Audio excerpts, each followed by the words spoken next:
हरे कृष्णा। क्या भगवान को भी किसी कर्म का फल भोगना पड़ता है? नहीं, कभी नहीं। भगवान कभी किसी कर्म में नहीं बंधते हैं। सुन लीजिएगा, और एक बात कही जाएगी जो ध्यान से सुननी है।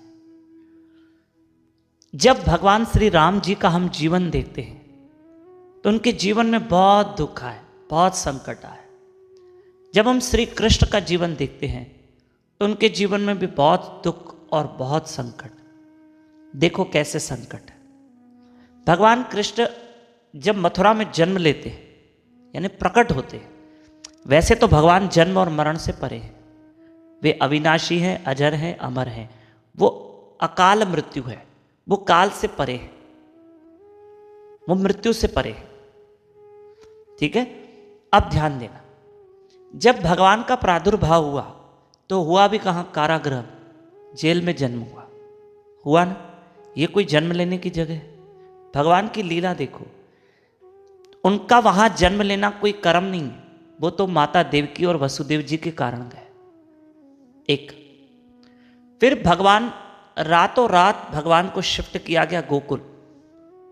ठीक है, अभी तो माता देवकी और वसुदेव जी का प्यार भी नहीं मिला और भगवान को गोकुल जाना पड़ा। अब भगवान कुछ ही दिन के थे कि पूतना असुर नहीं आई गोकुल में। मानते हो? अभी कितने दिन के थे भगवान? कुछ ही दिन। ठीक है, अब ये हुआ। उसके बाद तृणावत आया, अगासुर आया, बकासुर आया, बड़े बड़े असुर आए, सब आए, और भगवान छोटी उम्र में उन असुरों का उद्धार कर। फिर भगवान थोड़े से बड़े हुए कि गोपियों को छोड़ के भगवान वृंदावन से मथुरा चले गए और कंस का उद्धार किया। फिर जब भगवान ने द्वारका नगरी बसाई तो वहां भी बड़े बड़े जो उदंड राजा थे, हाँ, जैसे पौंड्रक था राजा, ये सबों ने भगवान के साथ युद्ध की। फिर द्वारका में युद्ध तो चली रही थी बड़े बड़े राजाओं के साथ जो अधर्म पे राजा थे। उसके बाद फिर महाभारत की युद्ध हुई, उसमें भी कृष्ण को ही आना पड़ा। मेरा कहने का तात्पर्य यह है कि भगवान की रची हुई लीला है। भगवान के जीवन में भी बहुत कठिनाइयाँ आई, पर भगवान की कठिनाइयाँ कर्म से रिलेटेड नहीं है। हमारे जीवन की जो कठिनाइयाँ हैं वो सब कर्म से रिलेटेड है। हम जो दुख सुख भोगते हैं वो सब कर्म है, लेकिन भगवान का दुख सुख कर्म नहीं, भगवान की वो रची हुई अपनी लीला है।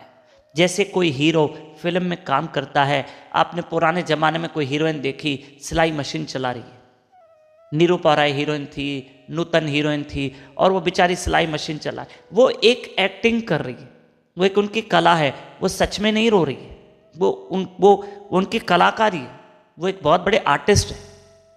ये आप कह सकते हैं कि वो एक्टिंग कर रहे हैं। ऐसे भगवान जो कर रहे हैं वो लीला कर रहे हैं। और लीला का मतलब क्या होता है? लीला का मतलब जो कर्म से रिलेटेड नहीं होती है, ये भगवान की स्वयं की रची हुई एक लीला होती है जो भगवान यहाँ रचते हैं, और सिर्फ अपने भक्तों के आनंद के लिए।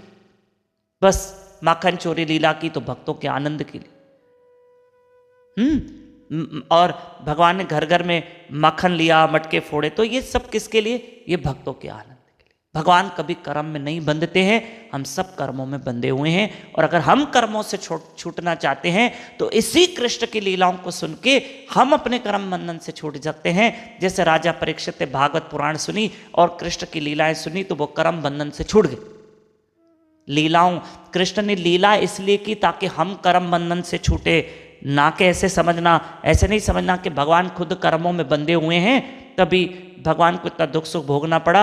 नहीं, भगवान ने तो लीला इसलिए की ताकि वो सुन सुन के हम अपने कर्म बंधनों से छूट जाए। हरे कृष्ण कृष्ण कृष्ण हरे हरे, हरे राम राम राम हरे हरे। और गीता में भी कृष्ण कहा है, जन्म कर्मच में दिव्यम योवेति तत्वतः त्यक्त्वा देहम पुनर्जन्म नैति मामेति सो अर्जुना। अर्जुन, जो मेरी नित्य लीलाओं को जानता है, सुनता है, उसका दूसरा जन्म नहीं होता। बस आज की कथा को विराम।